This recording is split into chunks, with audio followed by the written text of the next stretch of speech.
আমদানি শুল্ক কমানো সহ ৬ দাবিতে রাজধানী আগারগাঁও বিটিআরসি ভবন ঘেরাও করেছেন মোবাইল ব্যবসায়ীরা। অবরোধ করা হয়েছে সড়ক। দর্শক, সেখানকার সর্বশেষ পরিস্থিতি জানাতে যুক্ত হচ্ছে অজিত সরকার।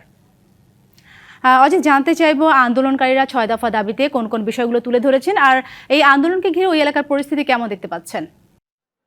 ধন্যবাদ সাথী।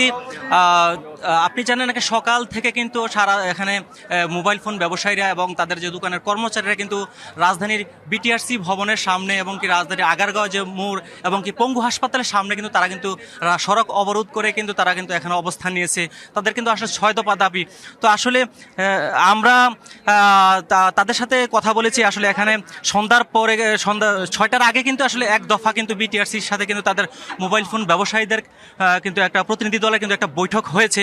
ওই বৈঠকে যদিও কিন্তু তাদের আসলে আশানুরূপ তারা সারা পায়নি। এরপর পরবর্তী তাদের কিন্তু সন্ধ্যা ৬টায় কিন্তু একটা তাদের মোবাইল ফোন ব্যবসায়ীদের প্রতিনিধি দলের কিন্তু একটা বিটিআরসির সাথে কিন্তু আরেকটা বৈঠক আছে। আর সেই বৈঠকে কিন্তু এনবিআরও থাকার কথা রয়েছে। আসলে তাদের যে আসলে যৌক্তিক যে ৬ দফা যে দাবি আছে, সেই দাবিগুলো আসলে আমরা দাবিগুলো সম্পর্কে একটু জানার চেষ্টা করব। তারা আসলে তারা কি আসলে তারা তাদের আন্দোলনের আসলে যৌক্তিক যে দাবিগুলো, আপনাদের আন্দোলন আসলে যে যৌক্তিক যে দাবিগুলো সম্পর্কে আসলে আমাদেরকে একটু জানান। নতুন এবং ফিরে আসা গ্রাহকদের জন্য নগদে চলছে ক্যাশব্যাক সহ প্রতিদিন হাজারো উপহার জেতার সুযোগ। হবে আশা আর ফেরা, সারপ্রাইজ সেরা। আমাদের দাবি গত 29শে অক্টোবর যে জিনিসটা বিটিআরসি ঘোষণা করছে, সেটা আসলে আমরা বিটিআরসির মাধ্যমে জানতে পাই। তারপর থেকে আমরা তাদের সাথে যোগাযোগ করার চেষ্টা করি।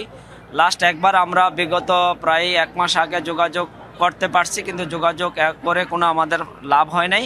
কারণ তারা বলছে যে এনবিআর চালু করবে। তা আমরাও চাই এটা চালু করুক, আমরা একটা সিস্টেমের মাধ্যমে ব্যবসা করতে চাই, কিন্তু এইভাবে না।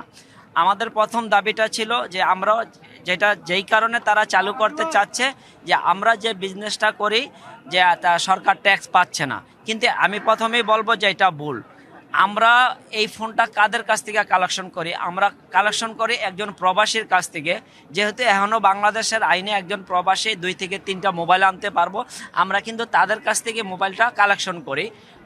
ধন্যবাদ আপনারে সাথী। আসলে আপনি যেমনটি শুনছিলেন, তারা বলছেন তাদের যে ৬ দফা যে দাবি আছে, দাবির মধ্যে একটা দাবি হলো আসলে তাদের মোবাইল ফোনে যে আসলে যে শুল্ক যেটা বাড়ানো হচ্ছে, যে ভোক্তা পর্যায়ে একটা মোবাইলের দাম যদি 1 লাখ টাকা হয়, সেটা যদি শুল্ক বাড়ানো হয় 57%, সেক্ষেত্রে তাদের সেই মোবাইল ফোনটার দাম কিন্তু 2 লাখ টাকা পড়ে যায়। সেক্ষেত্রে তাদের কিন্তু আসলে ভোক্তা পর্যায়ে কিন্তু অনেকটা ভোগান্তি পড়ে।